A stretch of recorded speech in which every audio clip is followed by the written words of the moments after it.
All right, guys, welcome back to another episode of Crossing Swords. As always, I'm Andrew. And I'm going to stick to a more conventional intro this week. Just going to say hello. I like it. He's not done that for a very long time. I don't think I've ever said hello, actually.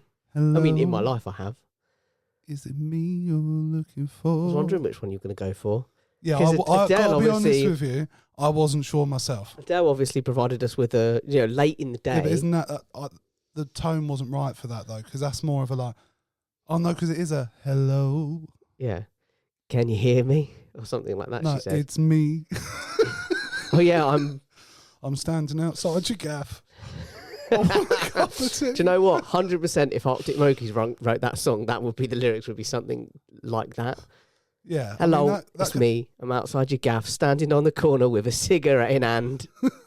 Mine was, I'm standing outside your gaff, waiting for a cup of tea. Yeah, waiting for, and that's precisely Yeah. that. I think that's Arctic Monkeys if Maybe they wrote we it need down. to start writing music.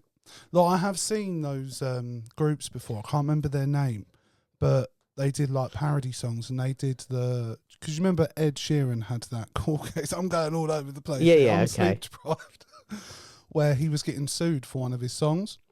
Yeah, And then many he times. then in court was like, well, actually, he did like a medley of. he said these three chords are at like the centre of most songs, and this parody music group did a song based off of that and like proved it to the audience.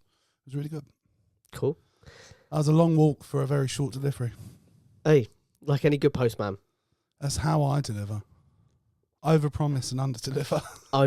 I think it's befitting of the podcast. I think it's befitting of the world we live in at the moment. I don't think there's a lot of promise in the world we live in at the moment. No, but we're being promised a lot. There's and even given less very delivery. little. Yeah. Turns out you are in the world. I think it's everywhere. Well, I mean, just as white Brits, we're probably being promised quite a bit. Yeah. We got promised there was white privilege. I don't see it. I don't feel it. I feel victimised. I feel victimised. I've heard this guy speaking actually, and I was like, you know what? There's something to that. He's quite an underdog guy. Nigel Farage, Yeah, I think yeah. his name is. Hard done by, Real famously underdog, hard done by. real underdog. But he was Yeah. kind of saying some things that, and I was thinking like that. That could be, I could be a victim. Yeah. I mean, there's two men that have just finally escaped back to America. They resonate with me constantly. They're Yeah, boy. they're the victims in their situation. Do you know what I mean? Yeah, And yeah. I can just empathise with it. Because these women, they get out of hand, they make spurious accusations, and you have to flee countries that you flee to in the beginning. It's just ridiculous, isn't it? You sexually assault and sexually exploit young women, and then they turn around and for it. yeah, And the police say, that's illegal, or however they phrased Yeah. it. I just think the whole world's crazy. It's ridiculous. And like I said, you have to end up fleeing a country you flee to begin with. Do you know what I mean? Absolutely, but at least we know they're going to adopt the ways and the customs of where they fled to. Because I believe they fled to Florida Yeah, they'll do what the president does, Which is and grab quite women crazy. by the pussy. and play golf. Yeah. Probably, allegedly. I mean, look, that sounds like a great life. Do you know what I mean? I mean, maybe not for the women. I mean, if it's consensual grabbing. I don't think there's such thing as consensual. I don't think anyone's ever been That's not consensually true. grabbed by the pussy. That's not true. That can't be true. But we talk about grabbed. You telling me a woman's never said to you, Jake, grab me by the pussy? I've had many explicit conversations. I can't remember any of them ever going in that direction. No, but that doesn't mean it's never happened.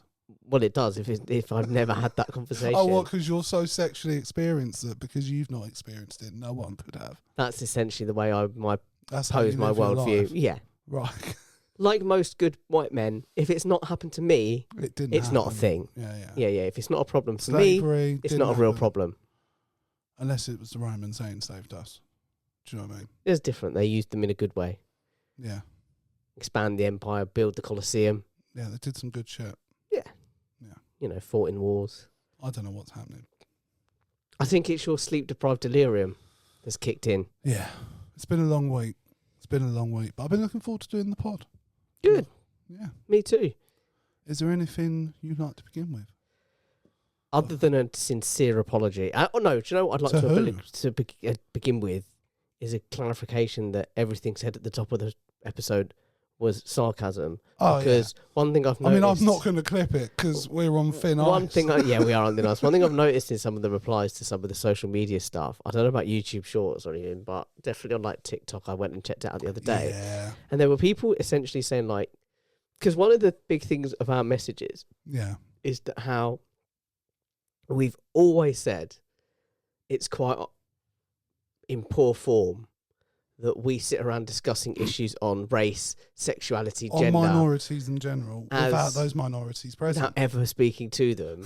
And we've always said that that's the thing. That's what makes it work. I mean, look, we've had my sister and we've talked to her about like the issues that face a mother. I wouldn't dream of talking about mothership issues without a mother present. Do you know what I mean? That's interesting. That's where you draw the line. No, look, the thing is, we don't know anyone who's particularly going through any of those. Like, we don't know a woman footballer, for example. That was one of the most recent clips that's gone well, but we've had a lot of flack on TikTok for it.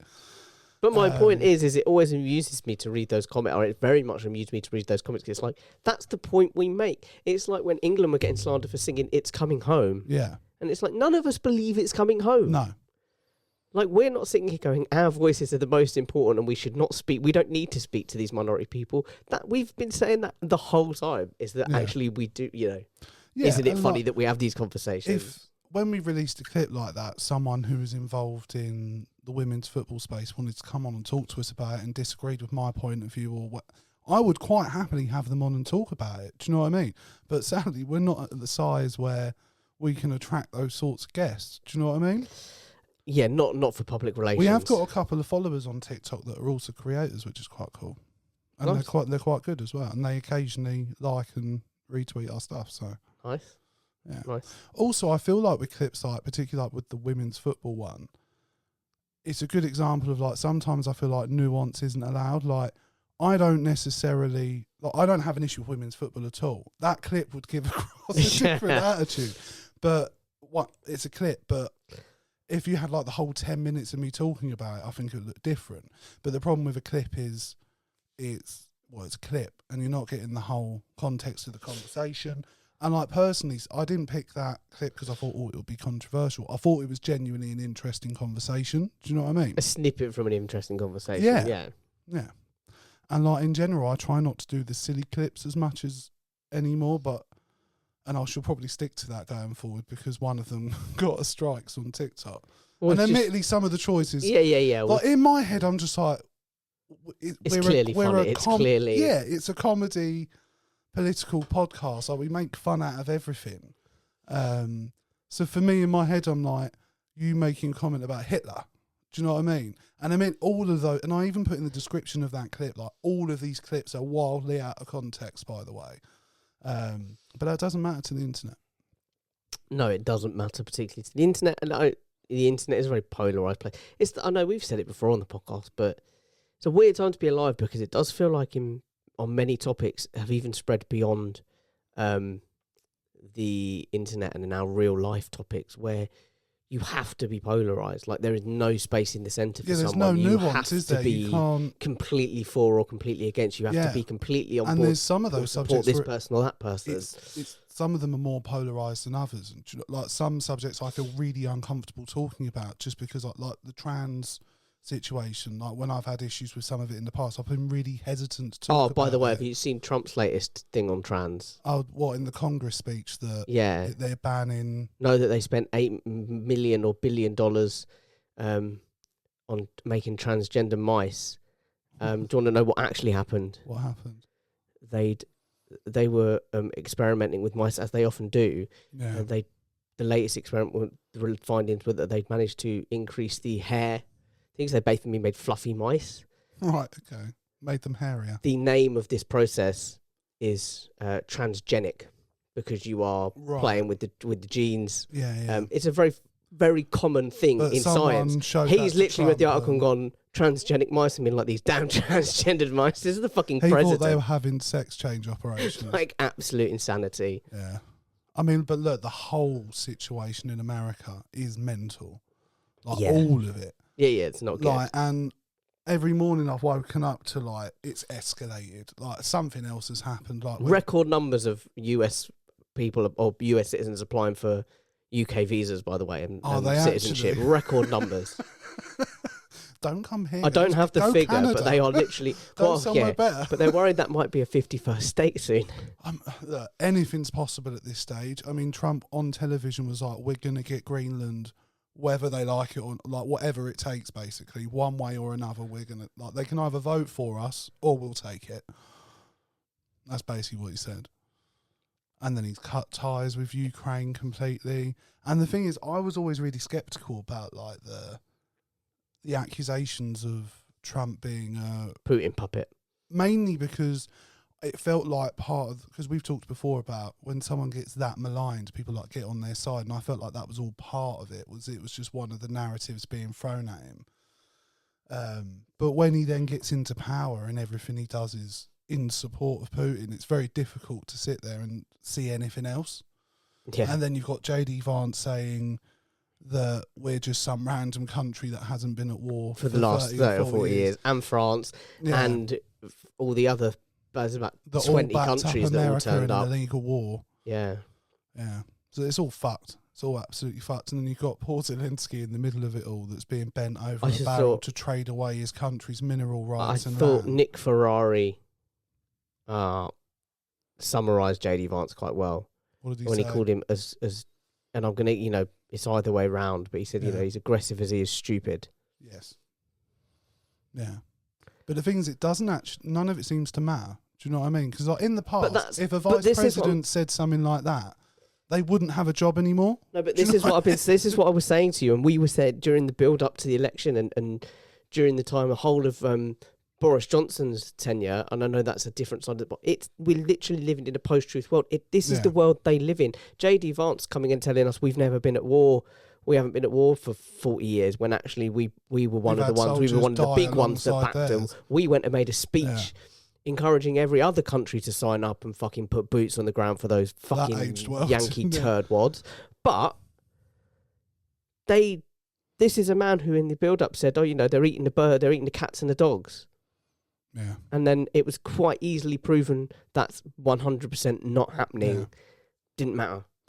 And now here he is doing exactly the same thing, saying something that plainly isn't true, stirs up a load of shit, and it doesn't matter. Well, it's like all the Doge figures. They're all fake. All the figures they've released to say we've already saved hundreds of billions. It's all bollocks.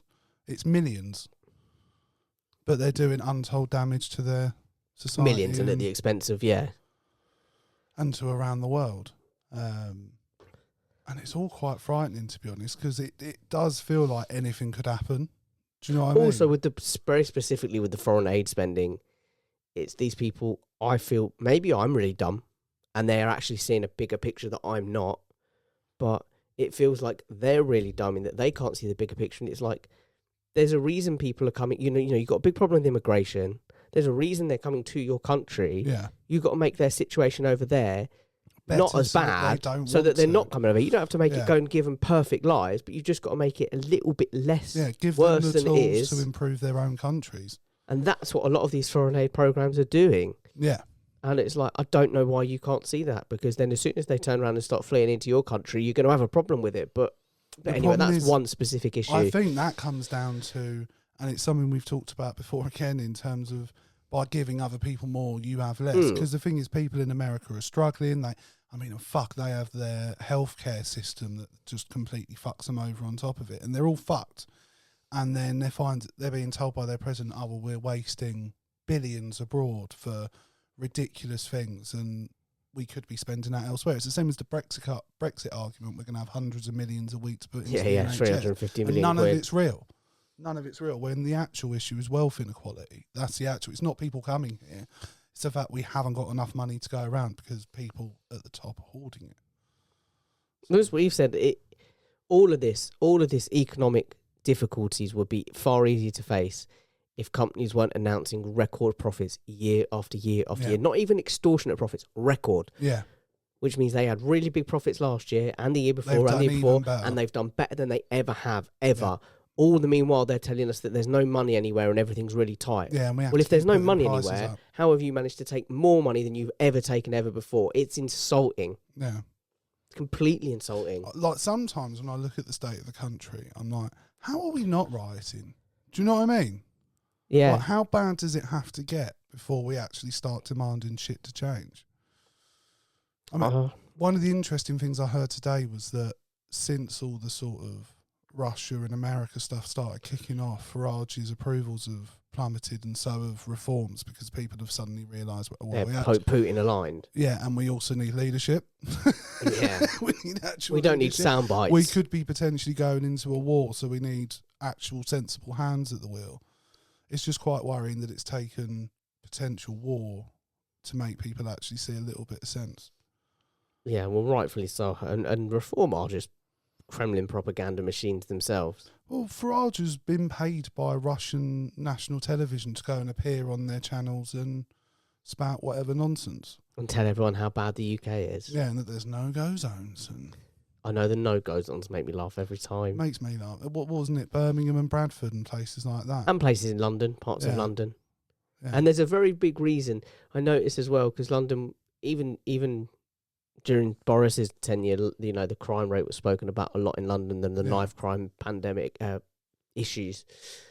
But it was never referred to as Boris Johnson's London. No. But now there's a problem, and we've got an Asian Muslim mayor. Oh yeah, it's Khan's always London. Khan's London, Sadiq Khan's London, and it's like that's a very deliberate use of language. For the deprivation and desperation out there that's causing more and more people to be aggressive and violent, and I'm not saying that's the only reason, but like we know from Glasgow and places like that it's not, that it's social economic investment and change that helps these people stop behaving that way. And for young people, we've robbed their future. Yeah, as it stands. Yeah, might get it back, but at the moment they've got very little to look forward to. It doesn't look like it though, does it? Most of them are probably never going to be on the property ladder. Yeah. They're never going to have jobs that allow them to afford to live in an ever more expensive, independent, in an ever more expensive world. Yeah. So what the hell are they going to do? How do you think Starmer's doing with all the instability around the world at the moment? I have many issues with Starmer, mostly for the cuts on welfare that are coming up. It's mental. Because this is another thing about the welfare, and I will answer your question, by the way. Nothing about the welfare thing is that I saw a study the other day that was 15 years old, 20 years old. Do you remember when they did that Benefit Street show on Channel 4? No.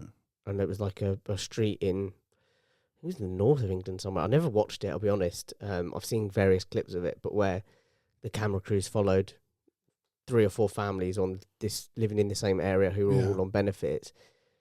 And there was a poll at the time that the public believed, according to this poll, that 41% of people on benefits were out of work, when the actual figure at the time was about 3%. Oh, wow. And now, I think, again, most, you and I both know, most people who are claiming benefits are actually in work. Yeah. So it's nothing about, it's nothing about us, them sitting on their arse, get taking handouts from the government. Also, anyone talking about it does my head in. Like I said, I have a somewhat personal connection to the welfare system as someone who knows someone who's going through it and gone through it time and time again. And the way it's demeaning, it's demoralising, it's dehumanising, it's deliberately inaccessible. Yeah. They will deliberately find out things you can't do, and then go, well, if you don't do this, we're going to deny you. And then they block the claim. Yes, they'll backdate it if your appeal's successful, but your appeal's going to take 5-6 months. That's without any payment, getting further and further into debt. In which time, if you haven't got any support mechanisms, there's a high chance you die. Like, it's deliberately inaccessible, and their thing is to always, there's certain payments that they will always say no first time.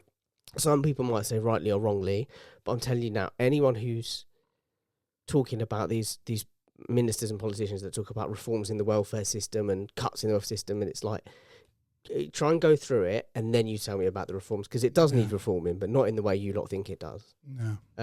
But my Starmer, I've tangented. Starmer, I actually think he's done well. I think the one thing I was really impressed with is when he sat down with Donald Trump and he gave him the letter for the king. Yeah. I thought that was brilliant. I thought because it put him on the back foot immediately. Puts him on the back foot, plays to his ego. Yeah. And as Donald Trump's saying, he's desperate for a state visit. And as Donald Trump's saying, he's like, "It's never happened before. This has never been done." I think it's been done once previously for a monarch to send a letter or something, but never to have a second state visit. Oh, right, okay. So he's like, never been done, and that's why there's a lot of talk about him people saying that the only reason he wants to end the thing in Ukraine is so he can get a Nobel Peace Prize, because people will be like, ending the war is impossible, and yet he did it. Yeah, but it's not lasting. Anyway, Starmer's, he's been called out a lot for travelling around and talking to a lot of world leaders in the last 6 months, 7 months. I completely understand why he's done it, and I think now we're starting to see the benefits of that. Yeah. Because, unfortunately, we detached ourselves from one of the biggest blocks in the world, both economically, security-wise as well. Yeah. In removing ourselves from the EU. I know we're still part of NATO and whatever, but we've removed ourselves from the EU, hugely cut ourselves off, really put all our eggs in the basket, and even the Brexiteers were saying, that's all right, we'll have a good relationship with America. But now America are going in the direction, this pro-Russian direction that they're going potentially, in. I don't think we'd end up in conflict with America. But in a trade war with every country around the globe. So that suddenly doesn't look like it's a smart or viable option. No. So Starmer's had to do very good work by just building relationships with people and giving them a bit of just building connections. And I think there's a lot of stuff I don't like and disagree with Starmer, but I think in terms of he's handled it well. A bit of leadership, I would agree. I think he's done a good job. I think it is also concerning, though, that after that good work, the European leaders meet and he's not there. Well, he was invited. Was he actually invited? He was invited. Okay. But I think part of the reason, I'm speculating at this point, is that whatever they vote on after the talks, he has no vote because we're not part of the EU, right? So there's, as far as he's concerned, it's there. And they're, I'll hear about what they've been saying anyway. And he obviously feels that there's nothing more he can say, that he's said his piece to all of these leaders. Do you think, and I don't know whether he's Machiavellian enough to think of this, but do you think in any way it's a potential, warming our general public up to the idea of eventually rejoining the EU? Maybe, but I think it's very much, if it's groundwork, it's very, very early on groundwork. It's not something that's going to happen. I think a war could swing that quite quickly. Don't know. I still don't know. Do you not? Do you not even think if we were because fighting... the EU, everyone's going to say it's an economic thing. Yeah. The problem is, though, they're going to have to find money from somewhere. And the war, if anything, gives the Brexiteers the opportunity to defend the shithole state of the country and go, well, it was the war. It's got nothing to do with the fact we cut ourselves off from our main. It is awkward for us as a country, though, in terms of if there ends up being a war and we're fighting alongside these nations, for them to, one, fully trust us, but also for us to be like, we're happy to have your help now, but we're not happy to be a part of you as a group. Do you know what I mean? It is a bit of a, I don't know. I think it's one of those where it's good start, but there's such a long way to go on it. Although the country obviously has swayed, it's still very tight. Yeah. But I think the majority, and it's a slim majority, do now want to, do now at least accept that Brexit was a bad idea. I mean, for me, the whole situation is definitely, I knew this before anyway, but it just highlighted how insignificant the UK is on the world stage. We have no bargaining power whatsoever for anything. And that's why it probably is a smart move that Starmer has been doing what he's doing, because our only hope is to have positive relationships with these people. I got shot down a lot for being unpatriotic and negative, and all the same things I said about Project Fear. I got thrown at me by people here, there, and everywhere, because I would always say in the build up to Brexit vote, I was like, there's nothing great about us. We're not this great power that we were 150 years ago. I was like, we're nothing. We're a tiny island. We don't produce nearly enough. We don't do nearly enough. We don't offer nearly enough to get by on our own. We need to be a part of, and maybe it's because we joined in the 70s. Maybe it's because we're part of this economic bloc that we've become dependent on them. But either way, it's like, we don't have enough to stand on our own. No, we don't. We need them far more than they need us. Yeah. And you get called, unpatriotic, and you don't believe in the strength of this country. And we heard those phrases a lot on the news as well and on debate shows and stuff. But and then you were Ramonas and stuff like that. Yeah, and Project Fear, the big one. Yeah, it's all just quite sad and depressing, and I know we've avoided that for a few. Yeah, weeks. we tried, but I held my hands up. I sort of coming into today, I was like, look, I've dictated the last 2 episodes where I've said let's not do anything topical. No, to be honest though, I've last enjoyed week it took its own.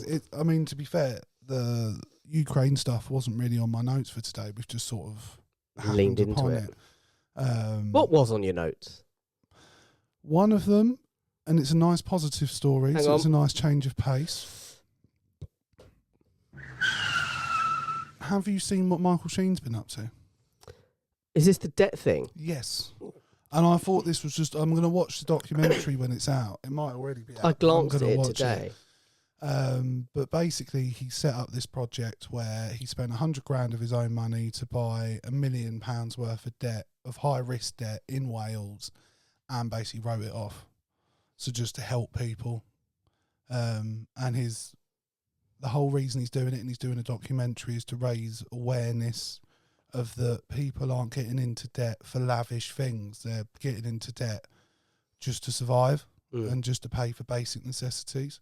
Wasn't aware there was a documentary thing going on around it. Yeah, but I will watch he's that. Filmed a documentary, so I'm going to watch that. And I just think he's a legend in general. I thought it was very telling of the industry that he was able to purchase £1 million worth of debt on just a 10%.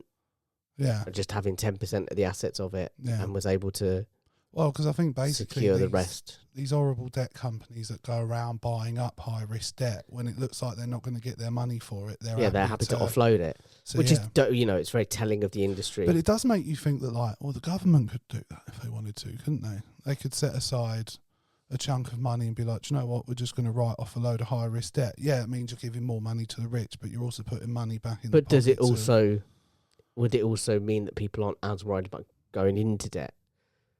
I'm just playing devil's advocate, by the way. I'm not necessarily saying that's what I believe. It would help, though. Do you know give people a little bit of breathing room. It'd just be a nice thing to do. But no, I just thought it was a nice story. It was a nice thing. Yeah, it's a lovely, uplifting thing that he's done. And I think he's a lovely bloke in general. He always and a very good actor. Well. He's a top actor. I love him in everything I see him in. He did Brian Clough fantastically in The Damned United. Yeah.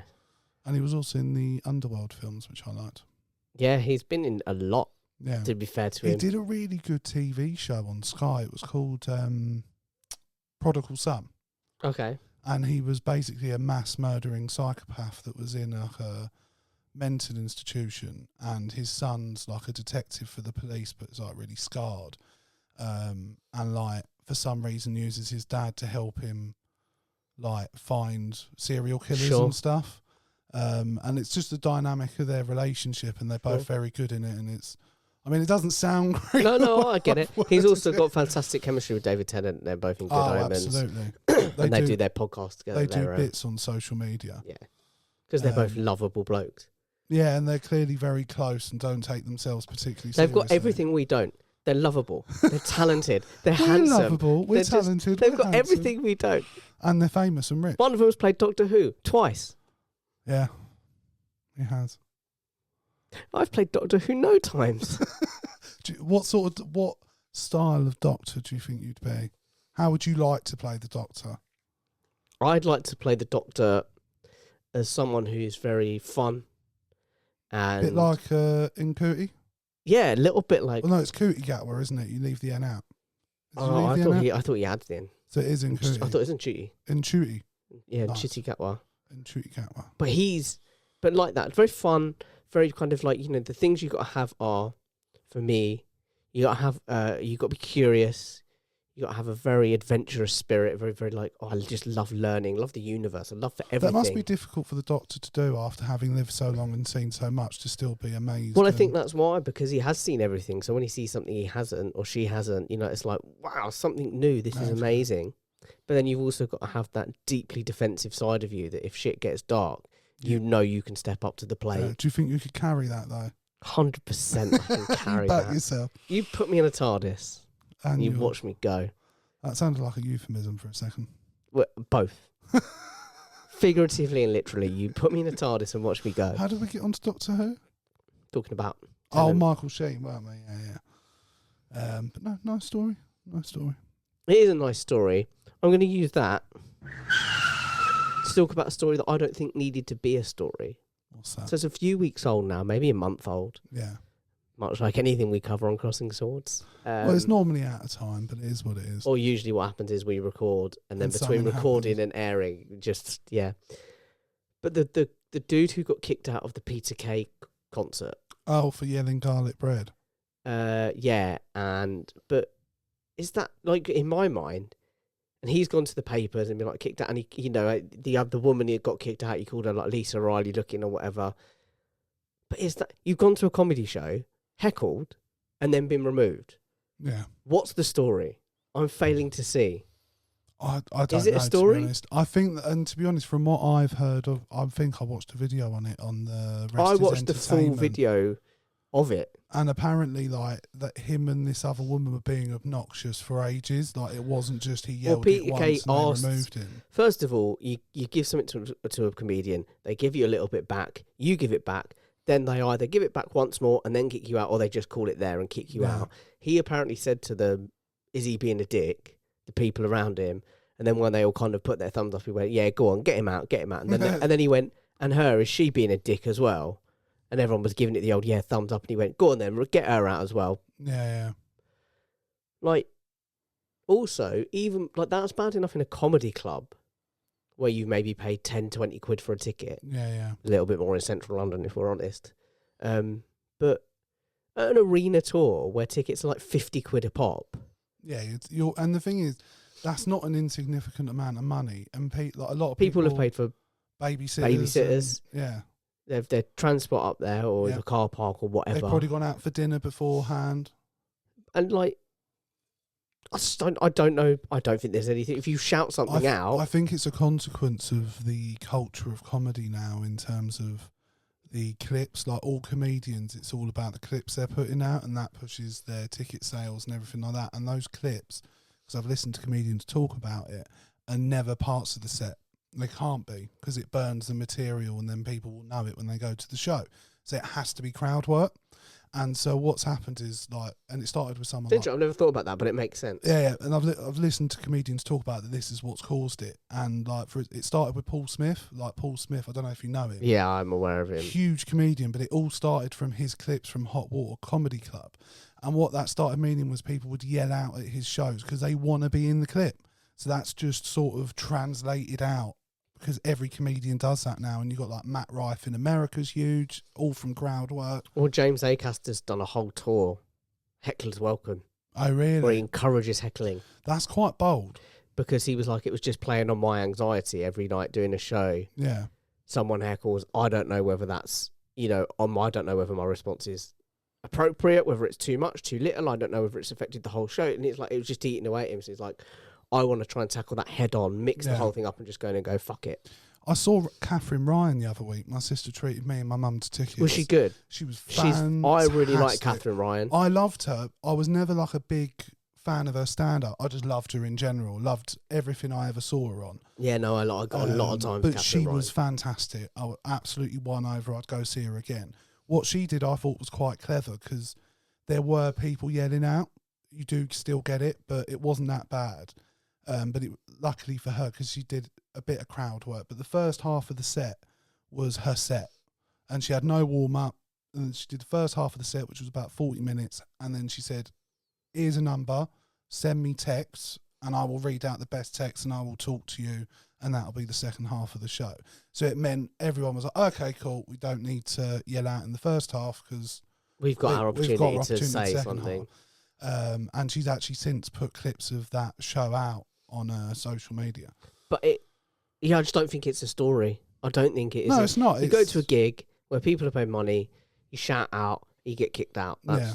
I've heard like all comedians, like whether it's someone as big as like Jimmy Carr, he's like, heckling's fine, but if you're just yelling out and being a dick, you're gone immediately. First it's time, also as a comedian, you want to respond to a heckler.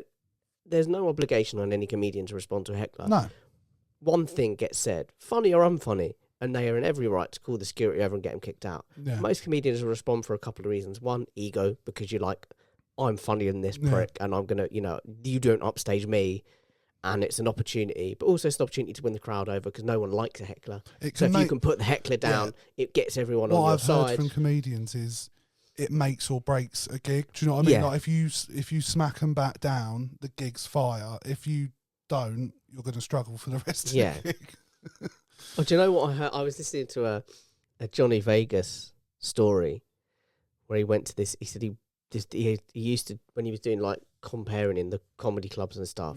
He said there was this bloke did this act. He said he used to go away with the TA as like an engineer or something, or a cook or chef, and he'd come back every few months and he'd be like, I've got this new set, new material, I'm going to absolutely smash it. And he had he was like, this is it. He said, no, watch this set. He said, I stood at the back of this show, watched this set, and the bloke got up and he went, ladies and gentlemen, I went for shopping for a bed with my wife, and I've forgotten the punchline. And he did that, and the whole audience was just like stared at him. And then he kind of went, oh no, he said, oh no, I've got one. And he did this about 3 or 4 times, set up for the joke, and then just kind of went, oh. Was that deliberate? And leaned over, and this is the thing, Johnny Vegas at the back, he said, I was the only person in that, pissing myself. He's like, I've witnessed a revolution. Yeah. He says, no one's ever done comedy like this, and it's fucking incredible. Yeah. He says, this audience don't get it, but this is amazing. He was like, I have seen something amazing. Like, I'm at the ground floor. And he said, and I went in after his act, and I went, oh my God, fucking hell, that was amazing. And he turned around and he was in tears. He's like, he'd absolutely shit the bed. It was probably legit. But he said, and I ended up just talking to him, and the whole thing kind of moved on. He said, but I was ready to go in there and spend my own money to buy the act off him. He was like, I was that convinced that this guy's a fucking genius. And he's just come up with this. He just died on his arse the whole night. That's the nightmare though, isn't it? Like, because I've watched you do stand up, and I was like, I'd love to have the balls to do it, but I'd just be so terrified that I'd do that and just freeze. And then run off. Because you can't just go sit back down in the audience if you've just stood there staring at them for 5 minutes. I did go to a comedy night once where it was like a mix of old acts and new acts, and one bloke did get up with his phone and was like, I'm going to do some, new, like, I don't think he was I don't know if he was an old comedian or a new comedian, but he literally read a few things, died on his arse because it wasn't even like these notes were formed into, he'd literally, like, he'd be like, oh yeah, Peter Kay heckler, should it be a story? Nothing. And he did he did that for about 2 or 3 minutes, and then he just kind of went, right, thanks everyone, and then just left. Yeah. And no one saw him again. I thought the standard when I went with you to that open mic night, I actually thought was quite decent. I mean, I'll never forget that old woman until the day I died. That's all I will remember from it. I can't remember who I told that story to. And they thought I was lying. And I was like, she was here. She was here. And she was yelling about rubbing young men's jizz on her face. That happened. I can remember nothing else from that night apart from that. Yeah. And I just remember that we should have bought the tape to that night just for her tape, so we could have kept it in posterity. I bet if we went back there, she'd still be there. I remember as soon as I got up, I was like, I've got to mention it. Yeah. I mean, I've got to make reference to it. I couldn't believe you had to follow that. Do you know? Incredible. So all I remember is her, and she maintained eye contact. It's not even that she made eye contact. Yeah. She held eye contact. Yeah. And there's a moment where I'm like, where you and I like, I don't know if I should look away. Like, when's appropriate to look away? In that situation, I'm like, no. If she's staring me down, I'm staring back.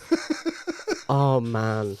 That was a moment. Like you said, I'm glad someone else was there because I don't think even I would have believed it. I was trying to tell the story to. It might have even been on the pod with someone else, and they just looked at me like, I don't think that's right. No, honestly, it's incredible. Like, her literal whole routine was that she'd appeared as the story in a newspaper 15 years earlier. For rubbing jizz on her face as a type of moisturiser. Yeah. And I wouldn't have minded. She was wrinkly as fuck. It wasn't working. It was an old story. No, but like her whole thing was that it was good for your skin and kept it looking young. But she looked old as fuck. Yeah, she was not young. And look, that's fine. There's nothing wrong with looking old, by the way. But it was just the fact, this whole stand-up routine, and it was aggressive eye contact. And she delivered it aggressively as well. It wasn't like this dainty old woman and she was dressed flamboyantly, if I remember correctly. And it's funny because I'd kind of like to peel the veil back on it a little bit. I'd kind of put a lot of thought for me. Like, if I I'm not correctly, talking. you had like a political theme to you. Yeah, but I wanted to make it political, but not political. Yeah. So it was like I could make, because I was like, I'm in a comfortable space joking about politics, but it's a very uncomfortable space to discuss. And I think I kind of made that the thesis of the piece, so to speak. Yeah. But I remember, you'd put a lot of thought into the first joke, the first line, because you're like, that's the one. Did that throw you beforehand? Because she was before, weren't she? She was before, and I got up, and I just remember thinking, as I was delivering my first line, I thought, oh shit, I've not prepared, because I just offhand I said something to the effect of like, oh, I feel like my thunder's been stolen. I just wanted to come and tell you all about this new skincare routine I've been working on. And I just remember thinking, like, I've not prepared that. No. Like, it went fine and it landed, but I just remember thinking, well, that's a sign I'd worked on an open. And now I'm like, there's a little voice in my head that's like, why are you improvising? Yeah. But but that's good the space comedy. I felt comfortable in. Like, that's the thing. So I guess that's like, good this isn't saying I'm not saying you're a bad comedian, but I'm not saying you're a good comedian. I think it's safe to say I'm hardly. No, but when you watch comedians at work, one of the abilities is if someone yells something out, to be able to on your feet to immediately bounce with it or adapt, or do you know what I mean? Yeah. So, and that's something I think I'd struggle with if I was on stage. Like, I think if someone heckled me, I might really struggle. Because my instinct would be to do the Jimmy Carr line, which I think is fantastic, which is, if you want my comeback, you're going to have to scrape it off your mum's teeth. But which I think those kind of nights, though, that like, they're very supportive. Yeah. Do you know what I mean? It's not like you're going to do the comedy club, what's it called? The Chort or whatever one of the other ones is called, the Comedy Store, at midnight, when everyone's pissed off their fucking heads on a Friday night. Like, it's a very supportive environment, so I think it's very easy-ish to get into. You still got to build up to it. You should have come on, I think, like she did, and just do the same set, but make it aggressive. Really maintain eye contact. I can't remember the comedian's name now. Joe Rogan used to talk about him all the time.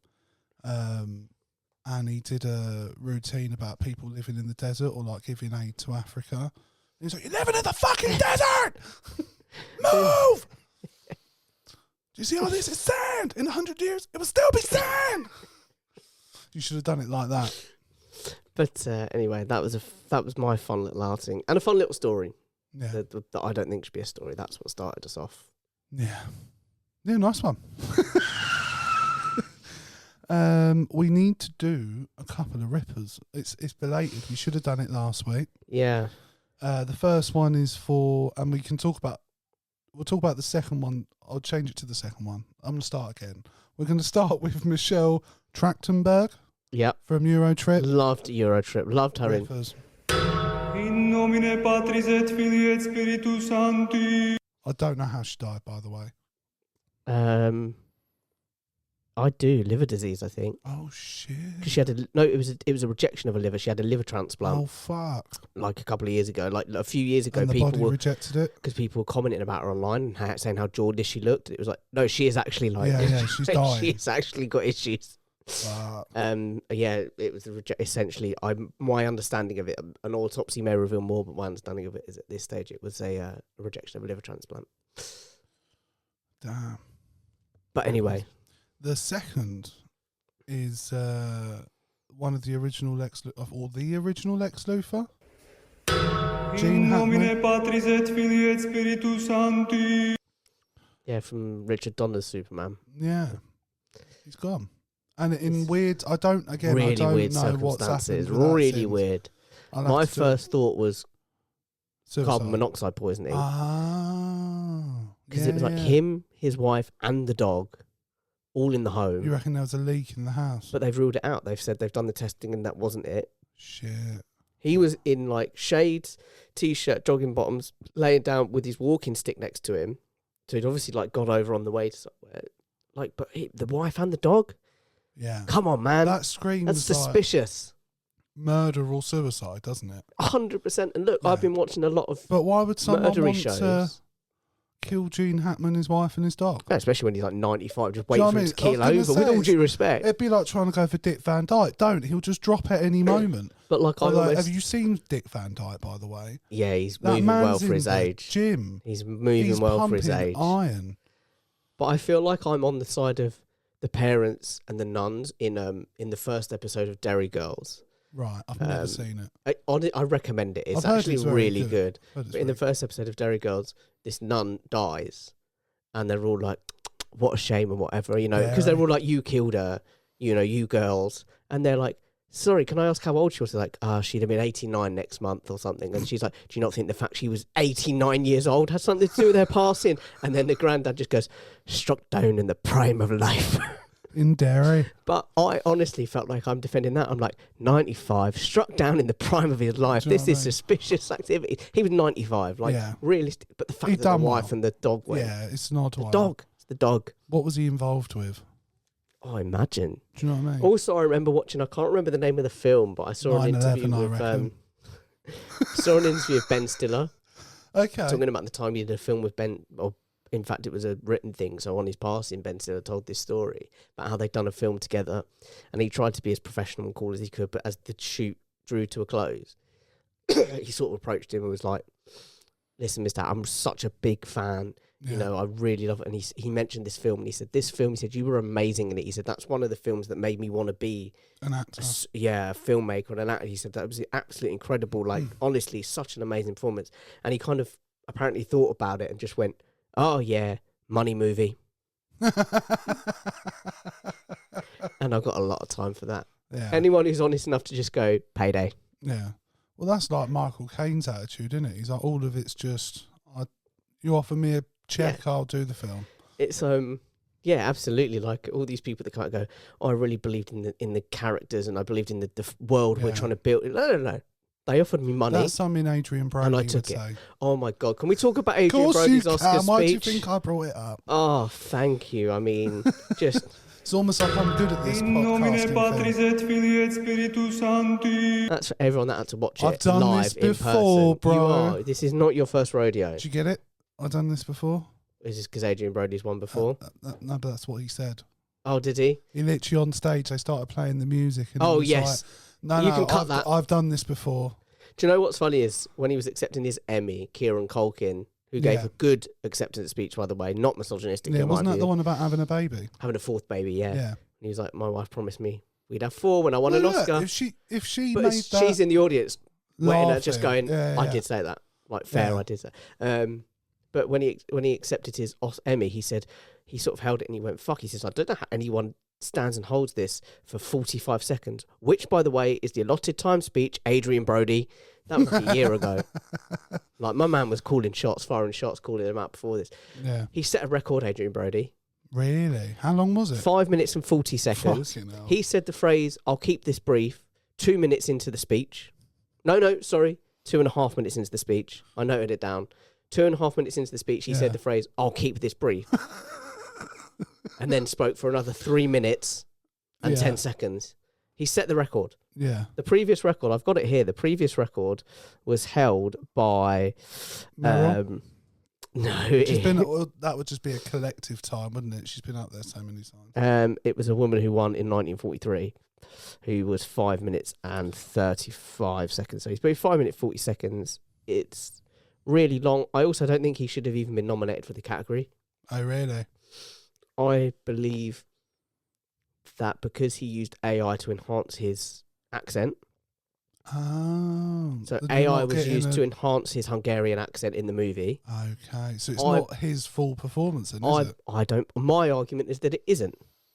He's a fine actor, and don't get me wrong. I heard people saying that they felt Timothée Chalamet, for the amount of dedication and time he put into his role of Bob Dylan, that he should have probably... And Sebastian Stan for his... It's one He's thing. Gone through it's one thing having to listen to Bob Dylan every day. Like, that's enough. It will grate on you after a couple of years. I've never understood the appeal of Bob Dylan myself. No, but it would grate on you eventually. Having to listen to Trump every day, that would grate on you after a minute. Also, his career has sort of been really negatively affected by playing if Trump. I was, to be honest, if I was his like management or PR, I would have said, "Go nowhere near this film. Yeah, it's way too soon to be doing any kind of representation of this monster who's probably going to start World War III. Like, don't go anywhere near it. Would you have said the same? If you were an actor and you were approached. I think I'd need to... I don't know how the film portrays him, if you know what I mean.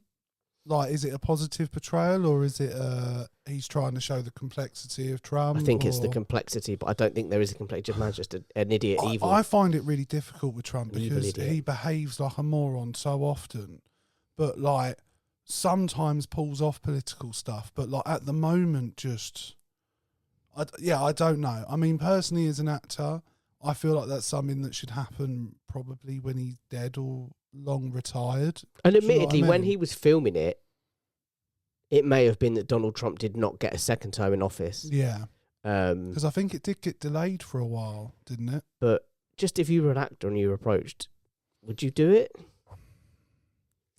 Absolutely. The best performance. I can do Donald Trump like nobody else. They say to me, Donald, what a great performance. I want Greenland. I want Canada. But yeah, I genuinely don't think Adrian Brody should have been nominated because of his... I think over 5 minutes for a speech that's meant to last 45 seconds. I mean, look, it's not surprising that an actor that clearly takes himself quite seriously is that self-indulgent that he thinks everyone should sit there and listen to him for 6 minutes. He spoke for 6 minutes and said nothing. Yeah. Nothing about it was memorable or impactful. Wasn't it? You couldn't clip. Didn't he waffle on about how difficult it was for him in between winning the 2 Oscars? No, and how he talked about how incredible luck it looked. But you could not clip any of it and put it up. Whereas there are certain other speeches, not necessarily this year, but through the years, that you can clip, you can put a little... It reminds me of the Ricky Gervais when he did the Golden Globes, where he was like, don't use this speech as an opportunity to come up here and spout your politics and talk about God or whatever. Just come up here, accept your award, thank your agent, thank your wife, and fuck off. Do you know what I mean? Yeah.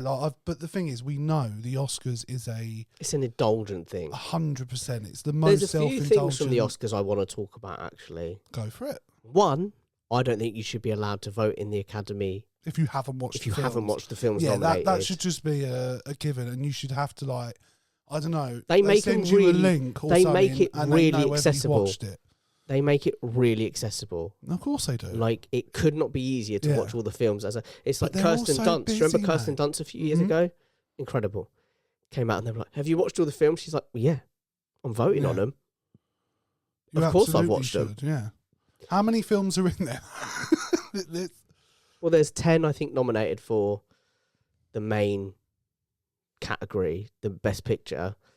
But then most of those will be... a lot of categories, though. No, but then... well, this is what I was about to say, but then most of those will also be fill the bulk of nominations in the actors' comment, in the actors, in the editing.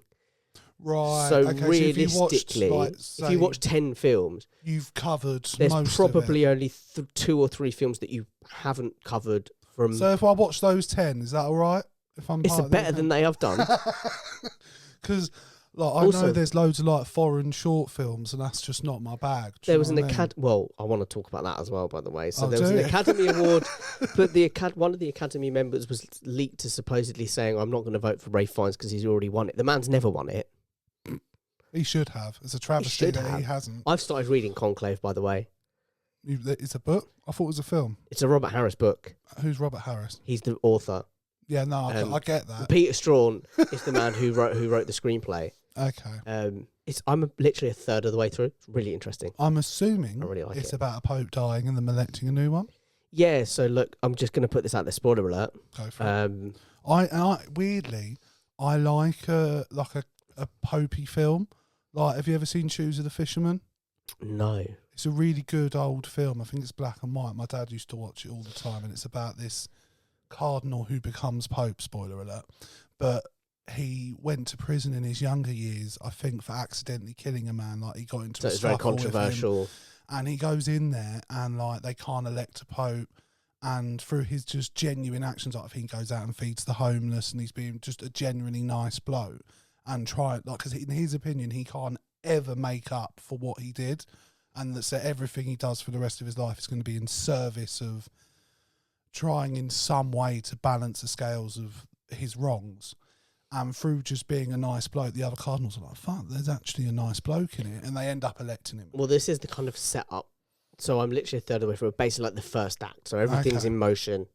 So you follow this bloke, Lamelli, Cardinal Lamelli, who's played by Ray Fiennes in the film as Cardinal Lawrence. So he's playing it as an Englishman. No, he's playing it as an Englishman, but it's an Italian in the book. He's in charge. He's the dean of the college. So he's in charge of the conclave. He's in charge of the vote. He's that dude. He's the one that organises it, runs it, gives the sermon. He's sealing the door and all that shit. So we kind of followed in him. You find out that there's 3 main front runners. There's an African chap who would be massive to have the first black pope. Yeah. There's a North American chap who's very, very, well, there's 4 front runners actually, but he's very, charismatic, and he's played by John Lithgow in the film. Oh, we need to talk about him. Yes, and then there's the Tedesco, who's the bloke from Venice, who's very traditionalist, very conservative, and he's also very mysterious in his ways that he moves. For example, they ring him up a couple of hours after the Pope's died to say, I don't want you to do it from us. The Pope's died, and the way he reacts, they're like, well, he knew. So I don't know how he knew, but he's obviously got inside ears. Yeah. But the North American bloke, he's just been revealed to Lamelli, the main guy, that actually the Pope's last meeting, because he said, who was the Pope's last meeting with, his last official thing? He was like, that was with me. He's just found out that was because the Pope was telling him, you're fired as a cardinal. Oh, shit. So he shouldn't even be in the room. So he shouldn't even be in the room to vote. But here he is as a front runner for Pope. And the other bloke who was in the room, it's like a cover-up. He's like not saying anything. Then there's this other Pope that's turned up, this cardinal that's turned up, who was nominated by the Pope in pectore, in the heart. So it means that it was kept secret because he was the Bishop of Baghdad. Right. Okay. So it was like, well, you can't publicly have a Catholic figurehead out in a very Muslim part of the world. That's dangerous for him. But he's turned up. No one knows who he is, but everyone's heard of him. Yeah. So they've all heard of the work he's done and the names of him, but no one's ever met him. Yeah. So it's kind of a bit... Sounds quite good, to be fair. Shady. So it's all kind of setting up... Yeah, I wanted to read the book before I watched the film. Because I had no idea what it was about. Apparently there's a twist towards the end. So I'm like, okay, it's already set up quite nicely. I'm going to predict Ray Fiennes becomes Pope. Well, I'm going to predict Jesus comes back. Do you know what? That would be a twist. Yeah. Ray Fiennes is God. Do you know what? Talking about the Pope for a second, I get on my TikTok, unsurprisingly, like conspiracy videos. This one particular podcast in particular. And one of the conspiracies they were talking about is that a Pope predicted a very long time ago that the world would end after X number of popes. Right, okay. And apparently he literally listed who all these popes would be and who the last one would be. And apparently somewhere in the Vatican there's spaces where the portraits of but it ends at a certain point. And there's only one left. And so apparently after the next Pope, the world's going to end. Can we talk about just briefly about Pope Francis in hospital recently? And the way the news broke, the way that they announced... You'll have to read... I do remember something happening. He passed peacefully a night in the hospital. And it's like, who says it like that?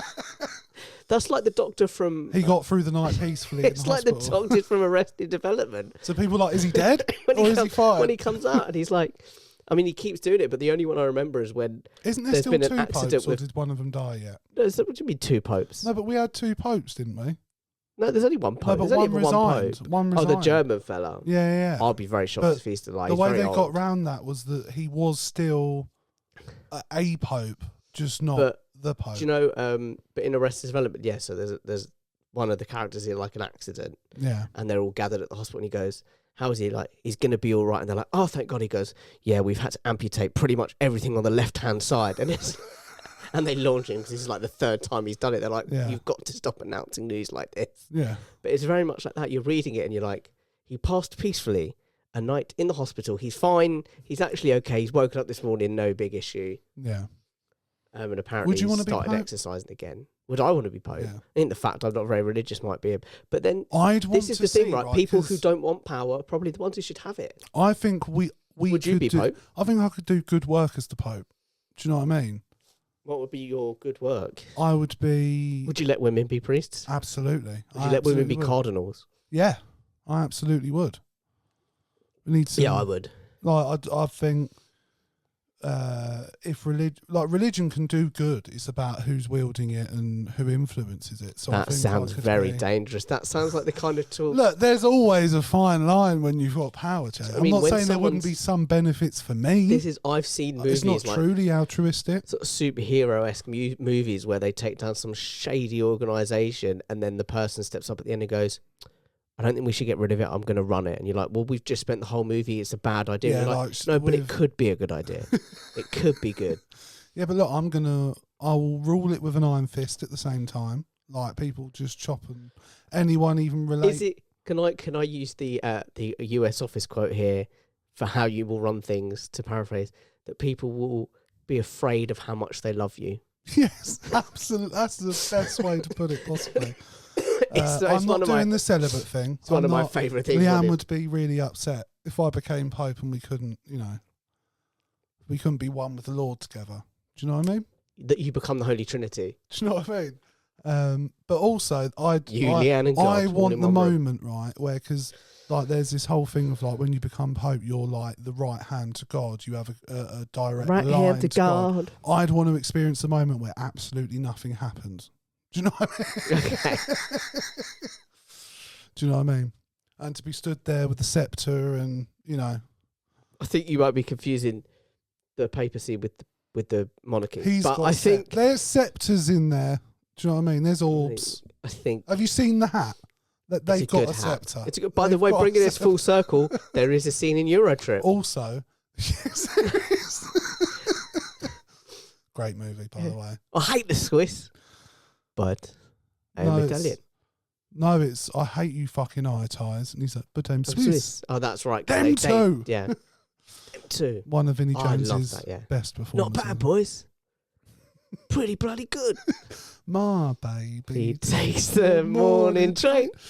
And we talked about it last week, didn't we? With I will buy my own hotel. Yeah, we did. Who would know that Eurotrip would get us mentioned? Well, we did know Eurotrip would get mentioned too. Because she's dead. In nomine Patris et Filii et Spiritus Sancti. By the way, you have to do that every time you finish in your lady. Good old. Once you're the Pope. Oh, mate, absolutely. There's going to be a bloke in the room with the bell. Swaying the little thing. You know the thing with that gets rid of the evil spirits? Yeah. Sage gets rid of evil spirits. Yeah. Just post-orgasm. Like, I'm not a religious man, but if I think there's even a hint of demonic shit going down, I want a priest in that shit. Do you know what I mean? Luckily, the one place you're going to find priests compels you. Is the Vatican. Would you move the papal home from the Vatican? No, I'd be chilling in Rome. Rome would be all right. Yeah, Rome's good. I like Rome. Yeah, I think Rome would be. I don't think I've actually been to Rome, but I reckon I'd like it. I think you'd. I like pasta. There's like good pizza. food. Yeah, there's good food. Do you know what I mean? And I'm pretty sure the Pope's living good. There's this restaurant just by the Pantheon. Yeah. Oh my god, the best pasta I've ever had in my life. Yeah. And then there's several, but yeah. There's also a couple in Florence with really good pasta. How good would it be bowling about in the Pope-mobile? Do you know what I mean? Yeah, you'd bring back the Pope-mobile. I absolutely would bring back the Pope-mobile. I'd want a Pope Would you be my driver? I'd be your driver for the Pope-mobile. Sweet. As long as I get have to be the driver of the Pope-mobile. As long as I get to pick the tunes. No, we'd have to take turns. I'm the Pope. You can't dictate terms. My son. Thank you, Father. Thank you, Holy Father. Pray for thee. Oh, well. I always pray for you. Oh, dear Lord, forgive my misguided friend. It's like I always liked is it Angels and Demons? Did you like the Dan Brown stuff? I've never read any of the Dan Brown stuff. Oh, they're good, man. I'd recommend it. Would you? Yeah, the first two films are good.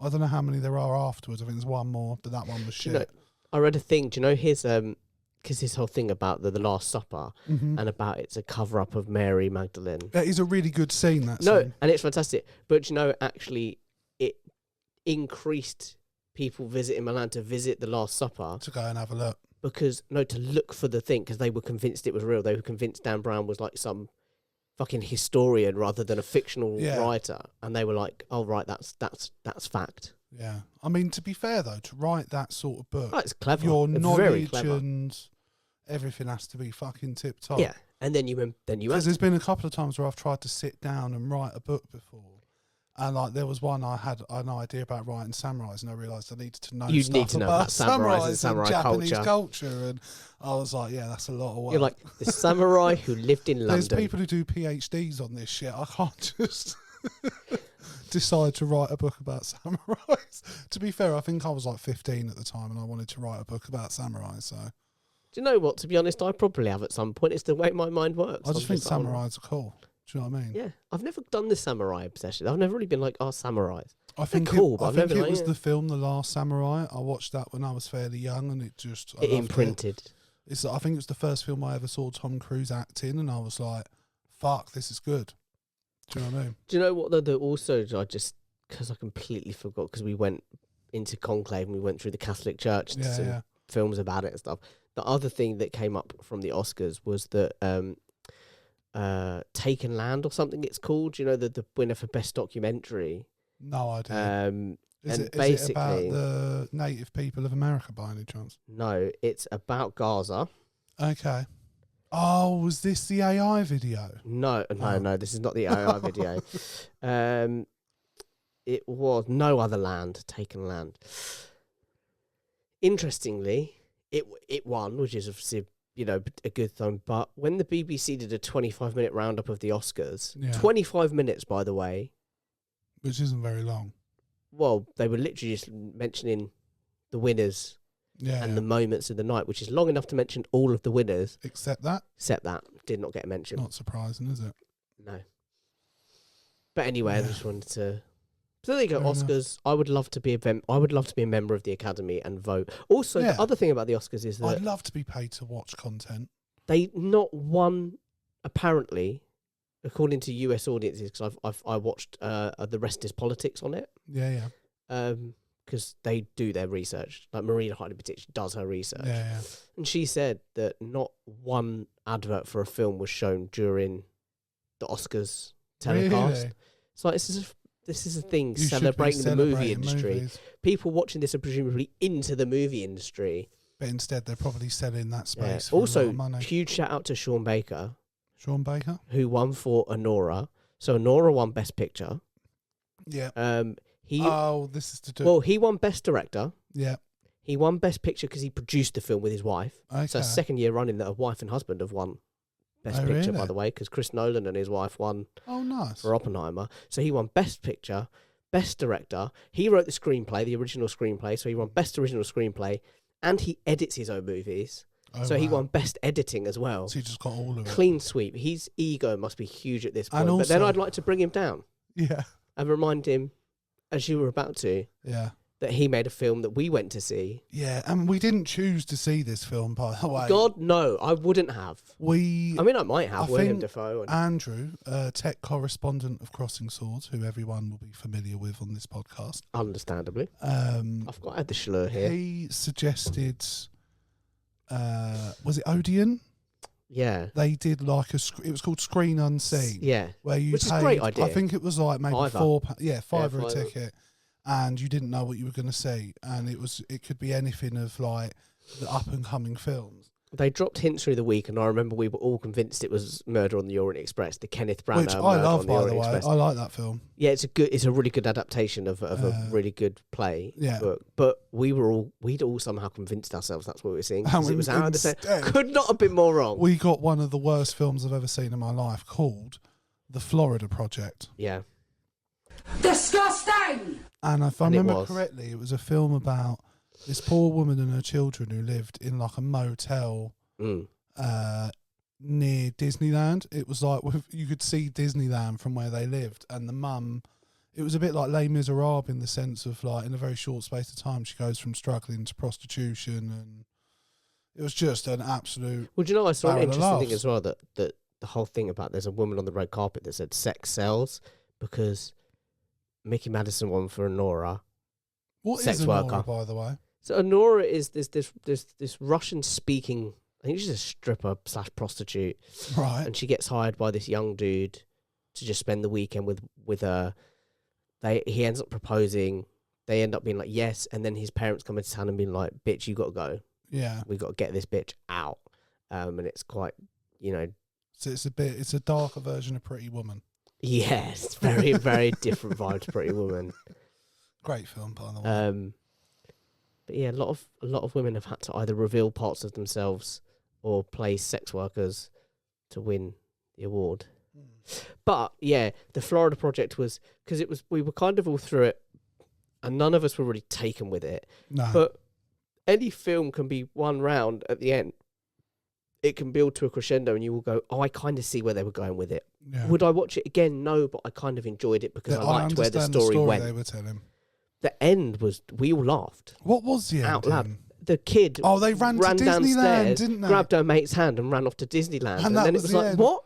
How did they get? Where are they going? What is happening? And they just And you're got not in sure as where well. fantasy ends and the real. And like, Yeah. we were just like, this is, and we all just laughed because we like that can't be real. I can't remember who he was on with, but there's it's like actors on YouTube. Yeah. And Willem I think Dafoe. Variety do it. Yeah, and Willem Dafoe was doing it. It was an old one, and I clicked on it because I can't remember who the other person was, but I liked the other person. I was like, oh, well, I like both of them. Let's see what they're like. And they're talking about the other person's film, and it's all going very nicely. And then all of a sudden, Willem Dafoe starts talking about the Florida Project, and I was like, fuck this. I sat through it once. I am not fucking listening. Yeah, boy. And he was trying to he was like, well, I really identified with the cat. And I was like, oh, fuck off, did you? Do you know what? There's a fine line with those actors on actors thing because there's a fine line between being an insight into the industry and having people share their processes and whatever else and just being really indulgent and let's lick each other's dicks. Yeah, there was one I saw of Ray Fiennes and Christoph Waltz, both actors I adore. And the first 10 minutes was them just telling each other how much they adored the other one. And they were both so awkward because they're both clearly not good socially, which is not always a surprising thing with actors. They can be quite solitary and weird creatures. And it was a bit like, I ended up not, and I love both of them. Yeah, you just couldn't get past that. I was like, no, this is just, the being nice to each other, I didn't mind. It was the level of awkwardness between them at the same time. I mean, acting and filmmakers, it's very funny, isn't it? Because no other profession spends a whole month celebrating themselves and going how great we are and how important we are to the world. And it's like, but it's interesting. You find that the best actors, when they start talking about it, don't like talking about it at all. And it's not actually a part of the job they're bothered by at all. Like you hear Christoph Waltz, he's not fussed at all about the fact he's won Oscars and stuff. He's just interested in doing a good job. Yeah, and doing interesting roles. Yeah. And as we've mentioned before, his work in almost everything you ever see him in is fantastic. And the one we talked about last time was Inglourious Bastards. Was it Hans Lander? Just phenomenal. Well, I also, do you know, it made me think in Extras, the episode with Kate Winslet, when she's doing, I think she's playing a nun, but it's a Holocaust movie. Yes. And she's just like, I'm only doing this for the Oscar, you know, guaranteed at it. Yeah. But yeah, like it's a very self-indulgent night. It's a whole month. I mean, the fact they all applauded. I mean, it's been a year now.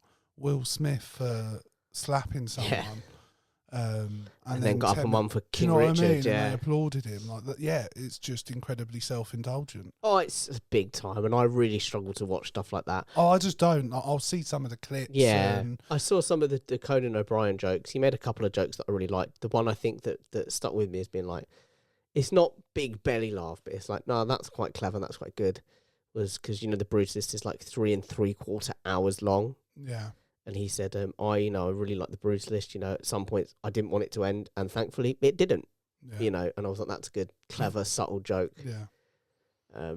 Yeah. Anyway, we all kicked us off with Adrian Brody's speech. We've ended up talking longer than Adrian Brody did. Only just. Just about. Only just. Some say he's still going. I'll keep this brief. I mean, imagine if he was. One of the people we wanted to talk about, and you mentioned them, John Lithgow. was John Lithgow. Do you know what it is I want to talk about? Dumbledore? Yeah. I'm not happy. Yeah, boy. But the sad version. I like John Lithgow, by the way. It's not an issue with John Lithgow. I'm not even particularly bothered by the fact they've broken the British casting. The British rule. I just don't think he particularly is a good Hagrid. He's a really bad Hagrid. He's a terrible Hagrid. He's not a particularly good Dumbledore, no. No. They've obviously seen something. I'd be interested to see how he's going to play it, because I'll give him his due. I think he's like the only American in The Crown. and he plays Winston Churchill in The Crown, and he was quite good. So I'll reserve judgment. Well, a lot of people are saying he shouldn't have gone near it from a PR move. Yeah, I've heard that because he played a trans person in something else he was performing in. Well, and they were like, he's been quite vocal about it to them work on J.K. Rowling's project. Yeah. Also, I'd be thinking as well, it might be brilliant, but Harry Potter is so beloved by the people that do love it. If it goes badly, it's more likely to be poorly received than it is to be well received, because you're more likely to have it's people going to be going. Interesting. Well, you're more likely to have people going, "Oh, I liked it," but because they had longer than the films, I thought they were going to explore X, Y, Z, that they didn't. Yeah. Or they're going to explore X, Y, Z, and people are going to be kind of going, "Oh, I see why the films left those out." HBO cannot stick the landing sometimes. Do you know what I mean? So, like, I think it's. For me, I'd kind of be like, maybe I wouldn't. I'd be going like, yeah, let's just chuck ourselves into it, or maybe I'll be going Payday or whatever. Yeah. But there'd be part of me thinking, this is a really beloved franchise, and it's going to be really hard to get right. Yeah. I might give this one a miss. Apparently, the only reason he was hesitant was because of his age. Well, I was going to say he's also an old man. He said he'll be 87 at the end of it. Yeah. And he was hesitant for that reason. But I think he's probably got grandchildren, and a bit like, I think, was it Richard Harris, the first Dumbledore? And he said the reason he did it was because his granddaughter said to him, "If you don't, I'd never forgive you." I always think it's a bit of a shame. I know Gambon ended up playing it, but I always think it was a missed opportunity to have Jared Harris playing young Dumbledore in the flashback scenes. Jared Harris. I'll show you a picture of him. I know him from Chernobyl and things. Oh, is he the son of Richard, I'm assuming? Yeah. To be honest, though, I like Gambon as Dumbledore. He's my Dumbledore. I think Harris is good, but as I've said to you before, I don't think he hasn't got the same swagger Gambon had. That dude. Oh, shit, that's Richard Harris's son. Yeah, and he's a really good actor. He's Moriarty. He's Moriarty. In Sherlock Holmes. And he's a fantastic actor. Yeah, I love him. So I think it would have been a good opportunity to have him play a younger Dumbledore, actually. Yeah, but then... I mean, to be fair, Jude Law looks nothing like either of the Dumbledores, to be fair. But I like him as Dumbledore. But what I was going to say, I think...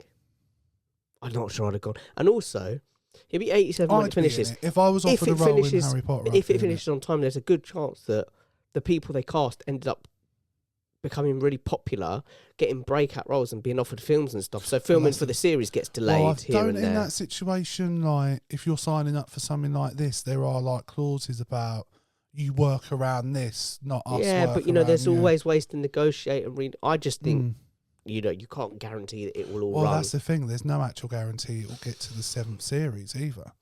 Do you No, know what I mean? really if it goes really badly in the first season, that could just be it. They might give it one more to fix it. I hadn't really considered that either. Well, then it might be really bad. Well, yeah, but the thing is, part of me wonders, even if it's really bad, it's going to get eyeballs, so they'll probably do a second season. But if the second season's just as shit as the first, it won't get a third. Do you know what I mean? But if it does go well, the main thing I'd like to be different about is the ending. I don't like how they ended it in the film. You want it to be closer to the books? Yeah, absolutely. Because I remember in the books, I fucking loved the way they ended it between him and Voldemort. But I do understand for the big screen why they changed it the way they did. They wanted a more fantastic event, and they had this big VFX and they wanted to use it. But I just think for the story, it's better the way it was. That's just me. Yeah, it's going to be a really interesting series. I'm also a big believer. I know it's different because it's a series rather than a film. They're going to explore it differently, and it's going to be filmed differently. It's going to be the style of it and stuff's going to be very different. But I'm a big fan of, if something's good, leave it alone. Don't add to it. Don't expand it. Don't let's do prequels, sequels. Let's do a soon afterwards. Just leave it the fuck alone. I could understand it in 20, 30 years time. Do you know what I mean? When even then, there's new generations and you want to do a new take on it, and like The Godfather, widely regarded as one of the best films for cinephiles all over. I fucking hated it. No, I'm aware, but it's it's shot well, it's lit well, it's acted well, all that kind of stuff. It's like if someone went, we're going to do it, remake it, or we're going to do a TV show. It's like, why? The perfect Godfather exists. It's there. You don't need to do more with it. Yeah, well, that reminds me of one of the things I was going to talk about before was Gladiator 2. It is honestly one of the biggest piles of shit I've ever seen. And I'm not surprised. Although, with all due respect, your taste in movies is questionable at times. How dare you? Back that up. You said you didn't like Better Man, apparently. Better Man? The Robbie Williams thing. I haven't seen it. Oh, then someone's feeding me BS information. Why? Who's been... But you don't like Wallace shit? and Gromit, and that's enough. Yeah, I just didn't get into it as a kid. As I've told you before, I didn't watch a lot of TV as a kid. But you've not since rectified that, have you? You've not got into it now. Why the fuck would I? It's so good. It's not though, is it? It really is. I've been fine without it. It really is. Who's been spreading shit about me and Ben? I can't remember. I just heard your name came up and said, I was in casual conversation with someone and I said, I'm going to watch Better Man this weekend. And someone went, Big said it was a bit shit. I've not watched it. No, well, that's fine. That clears that up. But from what I've heard, it is a pile of shit. No, it's good. Is it? Yeah, it's good. What, the whole monkey film? It works. It honestly works. I think you're showing yourself. Oh, the general it consensus is that it's a pile of shit. We've in very different circles because the reason I watched it is everything I've heard about it is like, why have they made this? Everything I've heard about it has been it's really good, and that's why I watched it. Like even Mark Commode came on and said I was expecting me to watch the whole movie and go, yeah, but why is he a monkey? He said honestly, from minute one it just works. Right. And he spoke quite highly about the film, and I was like, shit, he's quite quick to tear a film down. So watch that film. It's good though. It's good. And there's some parts of his life that they handle in just one song sequence. Okay. So it kind of just ties it up neatly and it tells the story, but it doesn't drag it out. I'm not a big fan of biopics that are musicals. Like, I didn't like Elton John's one. But do you know what the other film this bloke's directed? What? Greatest Showman. Okay. I could... So, he's, for me, 2 for 2. Yeah, but that guy who did Anora also did the Florida Project. Yeah, but I might watch Anora and go, I can't believe they gave this a fucking award. It's shite. That it might end with these two Russians, this prostitute Russian and this Russian spoiled billionaire Russian running off to Disneyland. I'd love it. That's what I would love it if he had one ending. And every film. They put him in charge of Star Wars. At the end of Star Wars, they fly off to Disneyland. Every single film he did. Or it'd be Disney Planet in Star Wars, wouldn't it? But then, do you know what? He could bring it full circle. That would work because Disney owns Star Wars. But he could bring it full circle because then, towards the end of his career, he could do like a zombie film. Yeah. And at the end, they run to and they're Disneyland. At the top that of the could be perfect. Yeah, like, I'm on You're welcome, Sean. Here's some ideas. Run with it. If Anora doesn't end with the two running to Disneyland, then you've let yourself down. Consider when the DVD comes out. Do a director's cut. But because obviously they don't want to have to do reshoots, just chop the end of Florida Project. Yeah, honestly, stick it on because you might think it doesn't make any sense. I watched the Florida Project. It didn't make any sense then. Yeah, it didn't. No, you just I would love to have a conversation with him. The thing is, it's been so long since I've watched it to have that conversation. You'd have to watch it again. I'd have to and you don't want to watch it again. I don't want to watch it again. But I'd like to know what his explanation is. I've never been in a cinema. That's the only time I've been in a cinema where not everyone, but it wasn't just our group, but a considerable number of people laughed out loud at a moment that wasn't meant to be funny. No. It was a moment that was meant to be quite heartfelt and emotional, and a whole cinema laughed because they thought, what the fuck have I just watched? Yeah. Going back to Harry Potter for a second, there was one nice thing, or not nice, but an interesting thing I'd never heard of before. When, because obviously famously there was the only British actors rule for the Harry Potter films. Apparently when they were casting the first time round for the originals, Robin Williams was desperate for a role in Harry Potter, and and the one in particular he wanted was Hagrid. He wanted. Could you imagine how different those films? Oh, Harry, hello, how are you? Yeah, you just couldn't. Welcome to Diagon Alley. Good morning, Hogwarts. Oh, I shouldn't have told you that. I should not have told you that. What shouldn't he have told you? That. You'll never have a friend like me, Harry. That would have been chaotic. Yeah. Absolutely chaotic. It just wouldn't have worked. So I think they made the right decision. But yeah. Or if he did it as Mrs. Doubtfire, I sort of would have been okay with that.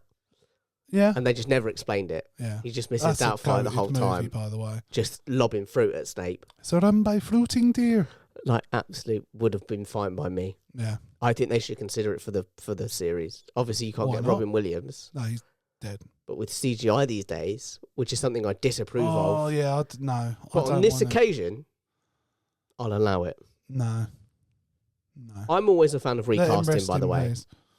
Like What if someone dies mid-project? Well, yeah, you've got no choice. You can't, like, for example, in Harry Potter, they couldn't just kill off Dumbledore 3 books earlier. Do you know? No, and they didn't have the technology. And I don't think that book had been written yet. They didn't have the technology at the time. No.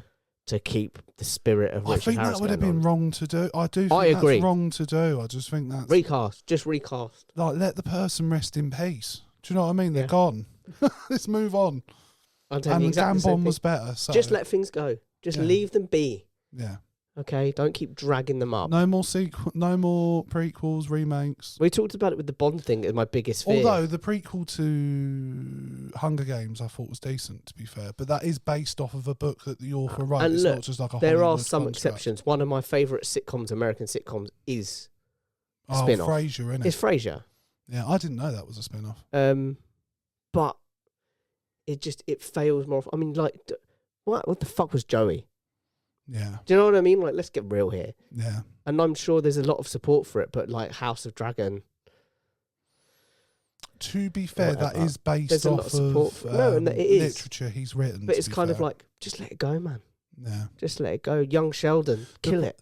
Yeah, the problem is, like with House of Dragon, for example, the first season was really good. And then basically they had funding issues in the second season, so they just released a season that was dross, basically. And it's like, well, if you're going to do it, do it. Like, do you know what I mean? Give us something good or nothing. Yeah, and the whole season you're like, all right, they're lubing us up for something at the end, and then that just never happens. So... A classic move. But yeah, I'm not a fan of sequels, prequels. But one show we would recommend to the people, and we probably should have discussed it more in depth, but we haven't got the time, is Invincible. Yes, big fan of Invincible. And after this, whilst the episode is editing and rendering, gonna watch I'm it? going to sit and watch it. I'll watch it next week. I think I'll do like a back-to-back with the finale as well. Oh, fuck. No, I can't do it. No, you've got to do it now. No way. But And then I'm going to have to. I'll be texting you about going, bro, you need to watch it so I can talk to you about it. But yeah, although I'm having a small issue with this series. Go on. It just feels like, I know the whole point is that Mark's meant to be in this really difficult situation because he's trying to be the perfect this, they're trying to be the perfect that. Yeah. I just feel like it's a bit samey with his character. I feel like we kind of had the same Mark for the whole season, and it's kind of like, I over it, thought mate. particularly at the start of the season, you got a massive change in terms of like his aggression and like the fallout that happens at the start of the season. I didn't see that coming, to be honest with you. And I thought he actually overreacts in that situation and is probably in the wrong.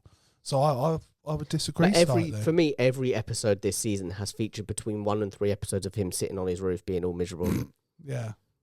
And I'm like, yeah, we get it. Yeah. You're struggling. You can cut this shit. He's got a lot on his shoulders, bro. But his big, meaty, strong shoulders.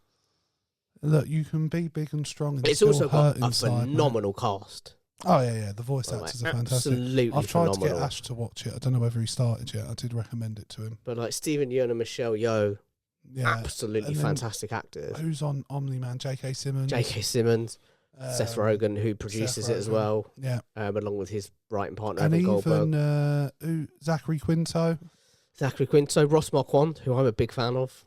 Is that Rex? Rex No, Blode? he's Rudy. Rex Blode is Jason Mantzoukas, or his That's name is. it. Yeah. I like him.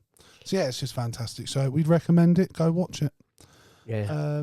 And guys, if you could recommend us to some of your friends, that would be absolutely lovely. Yeah, boy. And That's about 4 this week. share I've our used that. socials with people. Jake, tell the people what the socials I'll are. tell you what the socials are. You can reach us at Invincible Fans 0. Oh, no. That's our side project. No. Busty bitches. Yeah, if you just go to bustybitches.com. And then after you've done that, Yeah, once you're finished. once you're cleaned nicely up. lubed up, Yeah. here's the thing though, don't finish. We want you nice you and want the excited. edging. I want you nice and You want excited. people edging. So you're ready I like it. and you're properly horny for everything to come. Yeah. Then Just enjoy the busty bitches. you can go onto Twitter, because Yeah. I'm not calling it X. I will never call it X. Yeah. I would say there are 2 things that is absolutely appropriate to dead name in this world, and that is X or Twitter, and the Gulf of Mexico. Absolutely okay to dead name those. I'll tell you, it's Gulf of America. Born in the USA. We need to get that like as a thing. So whenever we talk about Trump, something USA related, or the Star Spangled Banner. Yeah. We need America. Fuck yeah. Yeah, it's America. Yeah, let's get that. So we could just every time we talk about Trump and Musk, particularly because Musk's South African. But they could go to Twitter at Swords Crossing once you're nice and hard, and share some, like a tweet, share a tweet, repost it, comment on it. You could also find us on YouTube by searching the name of the episode, and rather just the name Crossing Swords Podcast will take you to us. Crossing Swords Podcast. Follow us, subscribe to our channel, give us a like, watch a video for 10 seconds, comment on it, like it. Doesn't matter what you say. The world. You can also find in wherever you're listening to, you can go down into the description. You can follow a link to YouTube there as well. You can find us on Instagram at CrossingSwords_podcast, or you can go to TikTok where we're getting some decent engagement. And again, like it, share it, just comment on it. It just makes a huge difference. And that's at CrossingSwords_podcast as well. You can find that there, or you can find us on Facebook. You can also email us, CrossingSwords19@gmail.com. Give us your episode ideas. Give us your takes on everything we've talked about. And, can I just say, you doing the socials was like Adrian Brody doing his acceptance. I should have said halfway through, I'll be brief. Guys, thank you very much. No, I'm not done yet. Okay, this isn't my first radio. I know, I just want to say thank you. Play the music. We don't know. I just want to say thank you to every single person that supported me over the years. I want to say thank you to my mum, my dad. See you next week. Everyone. I want to say thanks to my publicists. I honestly thought you were going to cut it while I was speaking.